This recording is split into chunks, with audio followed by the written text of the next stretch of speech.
Дел од правните експерти се скептични дека од работата на органите на прогонот, судството и обвинителството ќе има некаков епилог во случајот со Рамис Мерко, кој се најде на црната листа на САД поради корупција и мешање во судските процеси. Сугерираат да се формира посебно специјално тело кое што посериозно ќе се занимава со ваков тип на криминал. Она што сме го повторувале досега дека системот не функционира, за жал се испадна како точно во случајот со господин Мерко и сега за жал сите тие институции кои што имале надлежности, компетенции и така натака за да вршат контрола, за да не дојдем до ситуацијата да ескалира до тука, значи сега тие треба да се појават како спасители, односно како контрола за тоа што е случено досега, што мислам дека е малку апсурдно, односно по мое мислење не верувам дека такво нешто би можело да се деси. Во меѓувреме се огласи од струшкиот огранок на Алијанса на албанците.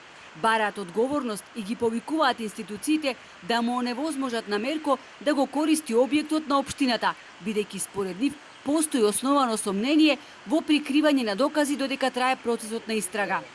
Кој ќе одговара за тоа што за Мерко од 2006 година досега се влечат повеќе од 30 предмети по фиоки и канцеларии на јавното обвинителство и немаме ни една судска пресуда?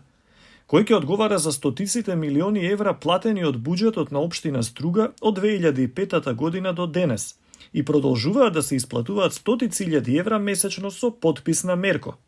Инаку, откако јавното обвинителство обзнани дека против Мерко, но и против општина Струга се водат 15 од вкупно 30 заведени предмети, од кои најстарите датираат од 2006 година, на потек е судскиот совет, чии членови извршија контрола на работењето на Струшкиот основен суд.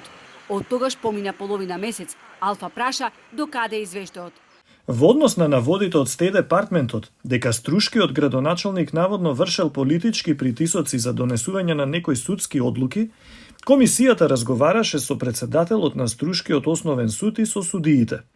Извештајот е во завршна фаза и треба да биде разгледан на седница.